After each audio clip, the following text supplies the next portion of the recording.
Dilemas, mais uma vez na sua quinta-feira. Como é que vocês estão? Tão bem? Como é que você tá, Luanda? Ai, tô coisada. Tá coisada? Como é coisada? Coisada assim, tudo ao mesmo tempo agora. E bom e ruim, e médio, e mais ou menos. E nossa, que legal. E puta Mas, que pariu. mas o nome disso não é 2020? Acho que sim. Bem-vinda, Luanda 2020. Bem-vindas e bem-vindos. Este é o Dilemas Podcast com Lua Barros e Pedro Fonseca. A gente está muito feliz de ter vocês aqui mais uma quinta-feira. O Dilemas, ele só existe porque você que está ouvindo a gente existe e porque existe também a comunidade dos Dilemas Raiz, que você pode fazer parte apoiando este podcast a ser independente, livre e não ter nenhuma marca aqui enchendo o saco da gente. E como a gente faz isso, Peu? Como? Como? A gente não faz, é você que faz, prezada audiência. Você apoia a existência desse podcast. E para fazer isso, basta você entrar na plataforma Apoia-se, que é apoia.se/dilemas. Vai lá e você escolhe o seu valor de recorrência mensal e você entra para a comunidade de Dilemas Raiz, que é uma coisa boa. E ó, vai ser feliz, hein? É, massa. Hoje tem 2 grupos e tá muito bonito lá dentro. Uma outra coisa. Pois não. Quem quiser mandar dilemas. Essa é fácil. Manda um e-mail para quem? luabarros@redeamparo.com.br ou oi@pedrinhofonseca.com.br. fácil, não é? Vamos começar? Caboge, solta a vinheta. Dilema vem do latim. São duas premissas, pontos de vista contrários. E aí, ao ceder ou negar uma delas, se chega a um novo lugar. Um problema Que é um confronto entre duas soluções. No dicionário hipster, treta. Situações embaraçosas. Dilema É um problema a ser resolvido, ou não. a ser entendido. Putz, discordo. É? Então temos um dilema. Bem-vindas e bem-vindos. Esse é o Dilemas, podcast com Lua Barros. E Pedro Fonseca. Ai, Jesus, esse dilema, viu? Ele tem uma cara inocente pra caramba, mas é casca grossíssima. Sim, tem cara inocente. Cara inocente. Vamos lá. Oi, Lu e Peu. Já comecei a escrever dilemas pra vocês e parei várias vezes. Achava o tema fraco ou o texto ruim, não conseguia terminar o raciocínio e por aí vai. Te entendo. Por sorte, muitos dilemas meus foram enviados por outras pessoas e por isso alguns episódios me atravessaram tanto. Te entendo também. Agora vai de qualquer forma. Hoje trago aqui uma questão que tem me incomodado recentemente. Indo direto ao ponto é: como é possível ter tanto casal formado por uma mulher incrível e um cara babaca em pleno 2020? Na estatística da minha bolha, o número de casais assim é estrondoso, seguido no ranking pelo alto índice de mulheres incríveis solteiras, mas esse é outro dilema. Já discutimos inúmeras vezes, nas jornadas da Rede Amparo, no Duo, no Dilemas, sobre o quanto homens e mulheres estão descolados na busca por autoconhecimento, por uma comunicação mais elaborada, por mais profundidade nas relações e por aí vai. Mas normalizar a quantidade de mulher incrível com homem idiota, para mim, fica pesado. E quando falo desses homens aquém, em momento nenhum estou falando sobre formação acadêmica, estereótipos de beleza, quantidade de renda que possui, status sociais, nada disso. Estou falando de homens que ficam pequenos com mulheres enormes. Homens que ainda reproduzem tanto a estrutura do patriarcado, que são machistas, ausentes nos seus papéis de pai e companheiro, desleais, que não conseguem dialogar minimamente, se recusam a fazer terapia ou algo para se conhecer. Ou ainda, aqueles que têm discursos lindos, mas quando olhamos mais de perto, percebemos que a prática está distante da fala. A lógica é: só tem desses mesmo e não quero ficar sozinha? Por que algumas dessas mulheres que conheço até têm consciência de que seus parceiros não as merecem? O que as convence em permanecer com tão pouco? Beijos, Valentina. Olha, toma aí. Eu vou começar com uma pergunta. Podia ser suposta a pergunta do ouvinte, mas vou começar com uma pergunta que é: defina pessoa foda. O que é pra você, Luana, uma pessoa foda? Uma mulher foda, um homem foda? Porque não quero falar só de gênero, mas gente foda. O que é gente foda? Vamos aí. Ai, gente foda pra mim são pessoas que têm consistência e coerência no que fazem e no que são. Certo. Pessoas que estão conseguindo olhar para além do próprio umbigo. Pessoas que, apesar de todas as suas complexidades, ambivalências, ambiguidades... Idiosincrasias. Perfeito, eu não vou conseguir falar essa palavra. São pessoas que estão se observando. Então, vamos lá para outra pergunta. Onde vivem? Onde moram? Do que se alimentam? Eu conheço algumas. Tá. Mas veja, ela traz talvez Homens e ela mulheres. talvez ela não faça parte da mesma bolha que a gente. Porque eu fiquei me perguntando quando eu li esse e-mail, né? Ela disse que na bolha dela tem um número muito grande de mulheres fodas com homens que nem tanto. E eu fiquei olhando ao redor da gente, do nosso círculo de amizade. E bom, depois eu dou minha resposta. Mas eu queria saber de você, assim, onde estão essas pessoas do lado da gente que você vê? Assim, você vê algum casal perto da gente, seja isso de uma mulher que é foda e o cara que não é, ou algum tipo de discrepância? Porque eu queria chegar no foda daqui a pouco. Eu não vejo ao nosso redor. Eu vejo mulheres, algumas mulheres em processos de buscas que ela traz, né? Busca de autoconhecimento, de entendimento do seu papel social, de conhecimento do feminismo. Eu vejo algumas mulheres nesse rolê e homens que ainda estão sem entender direito onde é que bota a mão nesse processo. Uhum. Isso eu vejo. Mas, no geral, eu vejo homens e mulheres que estão tentando dar conta da vida juntos. Tá, isso que ela descreveu lá em casa, gente. Não. Ela num processo de Não. evolução e eu tô engatinhando. Não, de jeito nenhum. Não, mas Pedro. veja, eu acho que sim, mas é aí que eu queria trazer um ponto que eu achei engraçado que eu cheguei a um nome, né? E eu cheguei ao nome de uma mulher que é muito foda. E eu disse, porra, essa mulher é muito foda. E aí, claro que foda é foda pra cada um, foda é uma coisa, né, gente? Certo, Né? O parâmetro de foda é o mesmo, né, para várias outras coisas, assim, que cada um observa do seu ângulo. Mas quando eu olhei pro lado dela tem um cara foda também. É aquele nosso casal amigo daqui de Brasília? É. É. Eles dois são muito foda, não são? São. E eu acho que o que define a fodonice deles mais é um conjunto de coisas. É aí por isso que eu comecei com a pergunta: o que define a foda, né? Eles são um casal muito especial, mas vamos olhar para os indivíduos. Ela é uma mulher independente, madura, Brilhante profissionalmente no que faz, né? Bem resolvida, né? Ele também. Ele é brilhante no que faz. Ele é um gênio. Os dois são duas figuras geniais.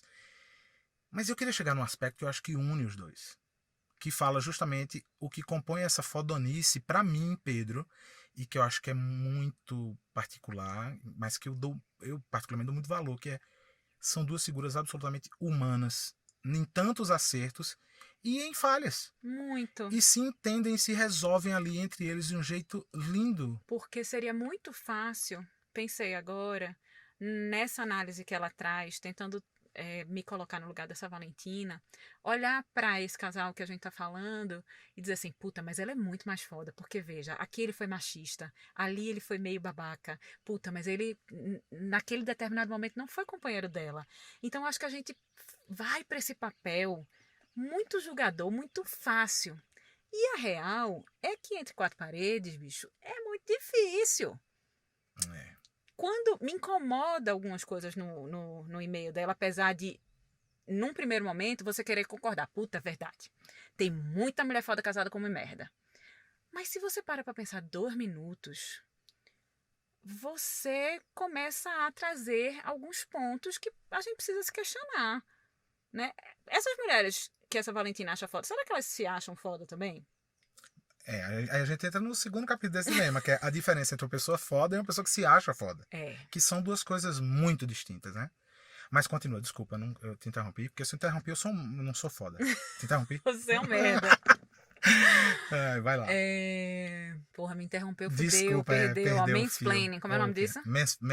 Gaslighting. Eu não sei, eu não uso anglicismo.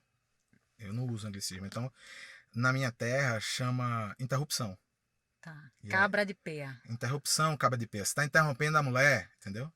Desde sempre. Eu não sei. Eu acho que a primeira coisa que me dá isso na bolha da gente eu não vejo isso, amor. Eu vejo uma... Glória a Deus, como diria Cabo da Ciolo. Quer ver uma coisa? Você falou aí do Recife, Cabo de Pé e tal. Tem um casal que a gente agora vai ter que tomar muito cuidado nessa descrição aqui sobre eles, mas é um casal onde aparentemente, vendo de longe, havia uma coisa que era uma idolatria a ele, pelas coisas que ele fazia, E ela ficava num lugar de cruel, durona, perversa até, né? Até que a gente conheceu Escrota. escrota, até que a gente conheceu de perto. E quando a gente viu foi E que eu lembro que a gente se questionava, velho, como é muito, que um como é cara que tão continua? legal, Era, casada com uma bruxa do 71 dessa? era. Era o contrário do Você falou o do apartamento que a... deles. Não, tô brincando. Não. Tô brincando. E aí, mas era isso, que era assim. E aí tem uma coisa que a gente de perto viu que os dois são muito fodas. E ocupam lugares absolutamente diferentes Diferente. e complementares na relação. É. Mas ela é muito foda também. Era que a gente ficava olhando de fora. A gente também pagava pau pra ele Sim. e ficava olhando de fora. Quando a gente conheceu ela de perto, a gente disse, ó, essa mulher é massa também. É diferente. A gente tá dando dica demais quase já, é melhor parar. Mas lembrei desse outro casal também. E aí o que me bate é uma coisa que é...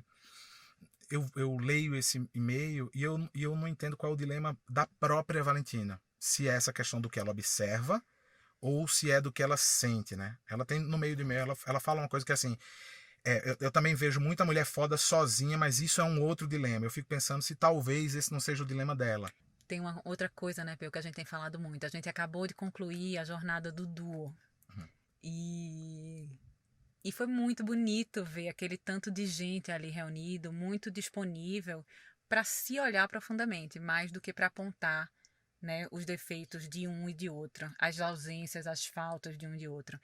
E o grande exercício que foi feito em conjunto foi a gente tentar falar mais na primeira pessoa. Sempre. Sempre. Eu respondi para a Valentina falando sobre isso, que eu queria muito ouvi-la na primeira pessoa. Qual é a questão dela? Porque a questão dos outros, quando a gente fala assim, generaliza, eu tenho medo de cair numa falácia. E numa falácia no sentido de eu tô me enganando em alguma coisa. Eu não exponho aqui qual é o meu verdadeiro dilema e eu trato a partir de generalizações do que eu acredito que seja um problema no meu entorno.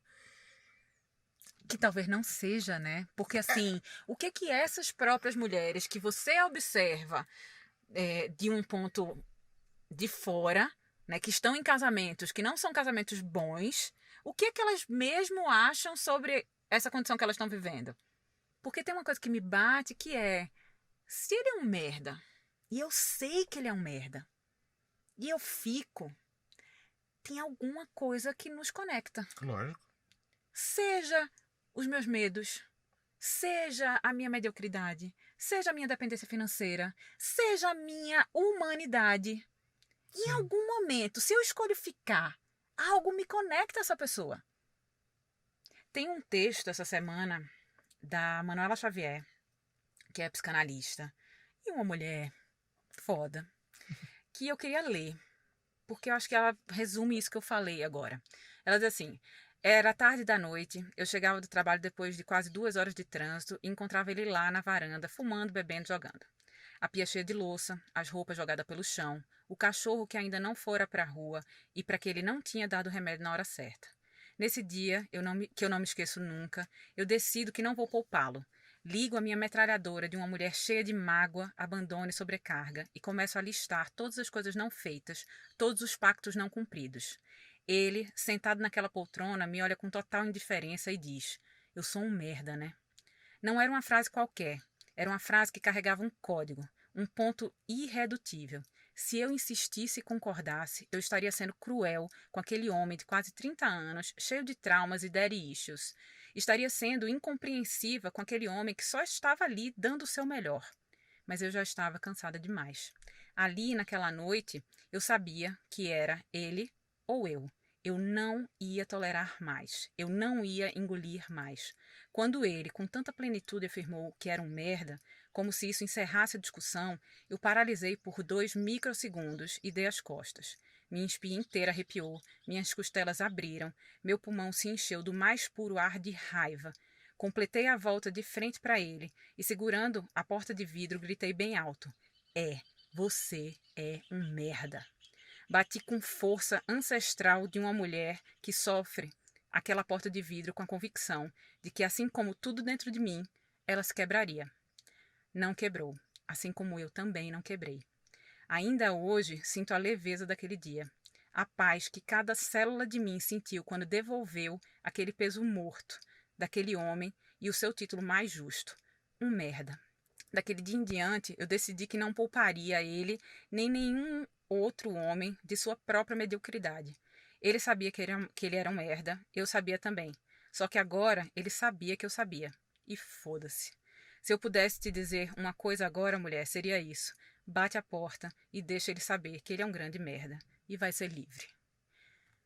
Quando a gente sabe que o outro é um merda, desse lugar que o dilema trouxe, a gente vai embora. É. A gente dá um jeito e a gente vai embora. A gente não vai pro bar reclamar com a amiga. Não.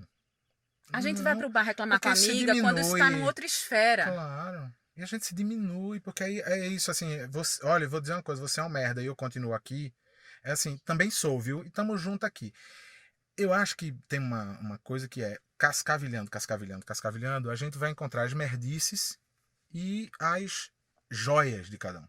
Aquilo que é precioso de cada um e as merdas de cada um. E aí eu volto ao início do dilema, quando eu fiz aquela pergunta que parece uma brincadeira, defina foda, mas que talvez seja um convite. A gente, nessa observação das terceiras pessoas, fazer um convite da gente colocar determinados filtros. Primeiro filtro é daquilo que a gente vê, não daquilo que é. Perfeito. Aquilo que eu vejo de alguém que é foda no dia a dia é outra coisa. Isso é um ponto. Aquilo que eu vejo de merda numa outra pessoa, igualmente no dia a dia, pode ser outra coisa.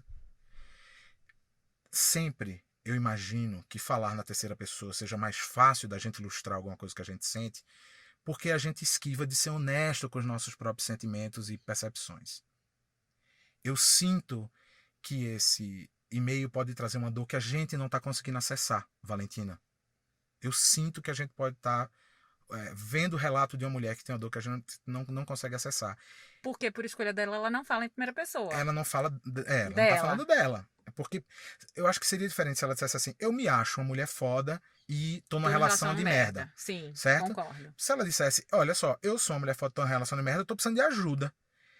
Porque ajuda aí vem em dois lugares. Ou você quebra a porta de vidro, ou você senta, acende um charuto, joga junto, toma aquele uísque e diz assim, deixa eu te falar uma coisa, velho. Tamo os dois aqui na merda.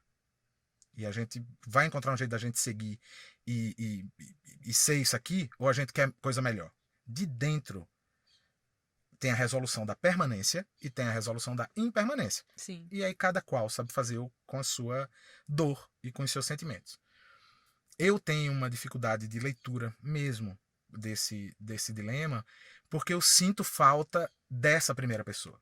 Eu sinto falta de entender qual é o problema dela. Eu sempre, gente, quando eu recebo um e-mail com dilema, eu procuro responder. Né, amor? Acho que eu faço muita questão de responder às pessoas. E uma das perguntas que eu mais faço sempre gira em torno de trazer isso, que é o que você sente em relação a isso? Como isso te bate? Como isso te... qual é dentro desse dilema que você está trazendo, qual é o seu quinhão? Né? E esse dilema específico eu sinto muita falta disso. Eu acho que a gente poderia falar aqui sobre as coisas que fazem com que a gente, por exemplo, observe as coisas que nós dois, estou falando nós dois aqui, Luanda e Pedro, que nós dois somos muito bons e aquilo que nós dois somos falhos e como a gente escolhe conviver com isso. Mas esse seria um outro programa. Sim. Esse seria um outro podcast. Aliás, a gente fez isso no Duo. A gente faz isso no Duo. Então, eu sinto que quando a gente, quando a gente traz para a primeira pessoa e a gente fala sobre aquilo que a gente sente diante das dores que permeiam a existência da gente, é mais fácil pedir ajuda mesmo. Tem uma coisa que para mim nesse meio ela não tá claro, e aí vai para esse campo que eu falei, quando eu falei, né, falacioso, porque conta uma história sobre uma história que você não sabe se é uma história sobre si própria, sobre... que eu queria muito entender. Porque assim, desculpa, eu olho ao nosso redor, a gente conhece gente pra caralho. E eu vejo duas coisas.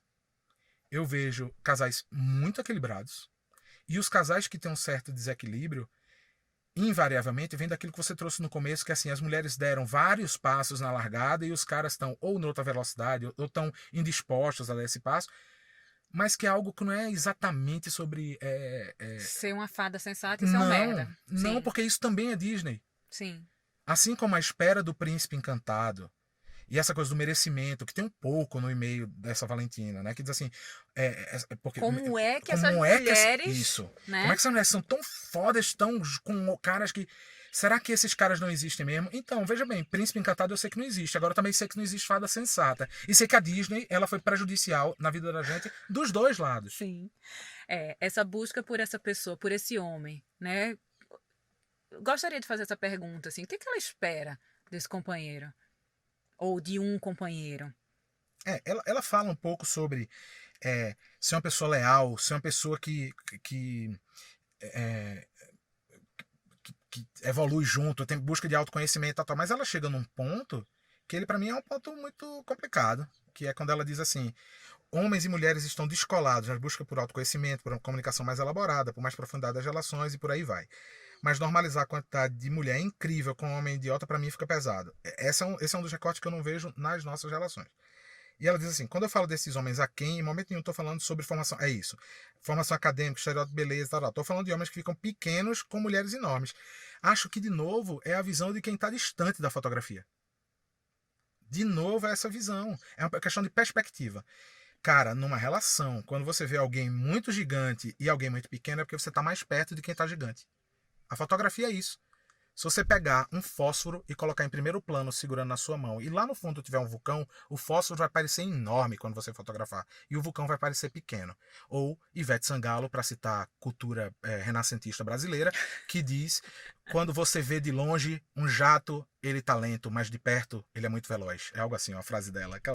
É maravilhoso, é maravilhoso. Amor, você é muito ruim citando cultura pop. Pode Sou. deixar essa parte pra mim. Tá bom, mas a Tá? frase dela é essa, assim: eu sou feito um Boeing. De longe parece que eu tô devagar, mas quando você vê de perto eu tô ligeira. Amor, eu conheço todas as Ivete músicas Sangalo. de Ivete Sangalo. Não tem Não é uma nenhuma. música, é uma frase. Ela disse pra mim na gravação. Ela disse pra você. Ela disse, foi, quando eu tava filmando ela disse: Pedrinho, quem me vê assim, parece que eu sou um Boeing. De longe, parece que eu tô indo lento, mas se chega perto eu tô ligeira. Era ela decorando o texto, que eu achei maravilhosa.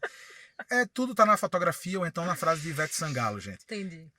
Entendeu agora o contexto? Entendi. Então, de novo, eu acho que valem dois exercícios aqui. O primeiro é o de perspectiva e o segundo é de falar em primeira pessoa. Qual é o meu problema diante dessa questão, desse dilema? Pensando nessa imagem que ela trouxe, que você repetiu Ivete agora. Não, amor. A Valentina, criatura. Desculpa. Dessa imagem da mulher grande junto a um homem pequeno. Cara, eu tô com Manuela Xavier, velho. Se você fica grande demais para esse espaço, e se esse homem não se movimenta na sua direção, seja isso no tempo que for, porque às vezes tem isso, né? Você não fica. Não fica porque passa a não caber. E aquilo que a gente chama de zona de conforto, a gente entende que é apenas a zona conhecida, que de confortável não tem nada. Sabe? Então, acho, Valentina, tô fazendo um esforço tremendo para não falar o nome dessa Valentina. Acho, Valentina, que talvez você precise ouvir mais as suas amigas de quem você tá falando, né? Porque você não tá falando de você. Então, será que essas suas amigas, essas mulheres que você observa, elas estão se sentindo assim?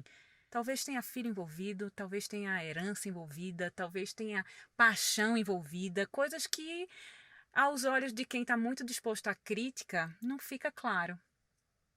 Só concordo com essa grande mulher que eu tô vendo ao meu lado de perto. Tô vendo de perto. Tem uma outra coisa que eu queria falar. Nesses processos de transformação que a gente se dispõe com mais facilidade que os homens, né? E que eu tenho entendido cada vez mais como é perigoso a gente dizer frases desse tipo que eu acabei de dizer. Porque não é sobre homem e mulher. E enquanto a gente continuar nesse binômio tão simplista, a gente não vai sair do lugar. A gente vai continuar achando que a gente tem muito mais facilidade de falar, de dialogar e que eles não se movimentam, quando na verdade a gente precisa entender que é sobre gente. Tem pessoas que são de um jeito, tem pessoas que são de outro, tem pessoa que é branca, tem pessoa que é amarela, tem pessoa que é um olho na testa, tem pessoa que é duas orelhas. Cada um é de um jeito. E a gente precisa começar a observar essas individualidades para que a gente consiga conviver, porque senão conviver vai ser um inferno daqui para frente.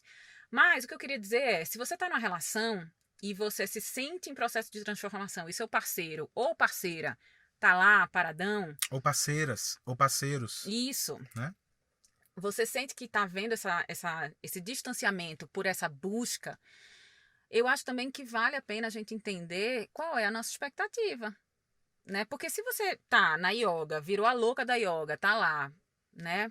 Todo de cabeça para baixo, maravilhosa, fazendo todos os asanas, e seu companheiro, sua companheira, seus companheiros, suas companheiras não acham muita graça nisso, pode ser que ele ou ela, ou eles ou elas encontrem outros caminhos de chegar nesse lugar aí que você tá vendo. Chegar num outro lugar, né? Nesse processo evolutivo, né? Sim. Porque também eu tenho um pouco de medo da gente colocar como se tivesse um grande finale nas relações, sabe? Precisamos chegar nesse lugar, nós dois. Volto pra Disney e pra Pixar. Isso me parece... Não estamos fazendo merchan, viu? De Disney e Pixar. Não pagaram nada pra gente, não. Mas vai de novo pra esse lugar fantasioso, sabe? Que há um lugar pra chegar nesse processo evolutivo. Não há. A gente vai morrer imperfeito, gente.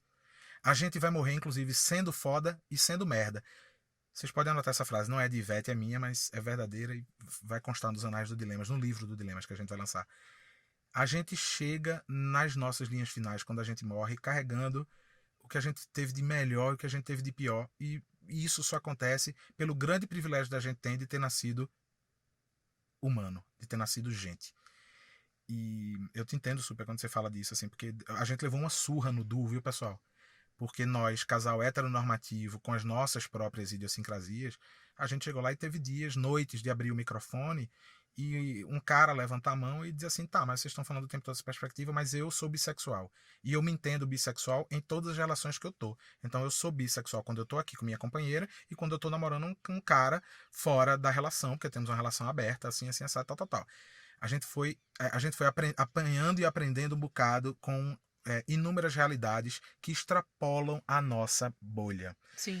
E esse também pode ser um grande convite para hoje, para a gente encerrar essa quinta-feira, sei lá, meio de Djavan, assim, né? Juntando palavras ao vento e formando uma canção, que vamos visitar outras bolhas, vamos chegar mais perto, mudar as perspectivas, inverter as perspectivas, para a gente poder entender nessas relações que a gente enxerga o que é que verdadeiramente há.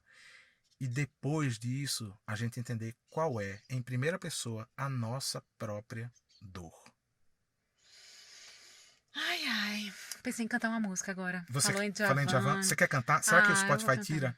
Ixi, né? Vamos experimentar? Eu levo a sério, Mas você desfaz. Você me desabece nessa de horror. E me remete ao frio que vem lá do sul. Agora. Insiste em 0 a 0, eu quero 1 a 1. Foi isso, gente. Sei lá o que te dá. Não quer? Como é? Meu calor. São Jorge, por favor, me empresta o dragão. Quem tem autoridade moral nesse país que é foda pra pedir o dragão de São Jorge? Quem? Só Djavan. Eu também acho. Gente, boa quinta-feira pra vocês. Esse foi o Dilemas. Beijo. Um beijo enorme. Até quinta que vem. Ah, peraí, só mais uma coisa. Fala, você eu vai falar do seu livro. livro. O livro, você lançou um livro? Eu lancei um livro. Mentira. Muito Como massa. se chama o seu livro? Eu Não Nasci Mãe. E onde ele está à venda por enquanto esse mês, antes de novembro chegar? Onde ele está disponível? Está à venda no Amazon. No Amazon? E tem até um cupom de desconto pra Qual é o você. cupom de desconto? O cupom de desconto é Lua Barros 15. Quantos por cento de desconto, aquele que não manjou matemática? 15% de desconto. Nossa, então você tem um livro chamado Eu Não Nasci Mãe, da Editora Nacional, que está à venda na Amazon, e que ele tem um desconto de 15% quando você escreve Lua Barros 15? É isso. Caramba! É o Amazon ou a Amazon? Eu acho que a Amazon é menina.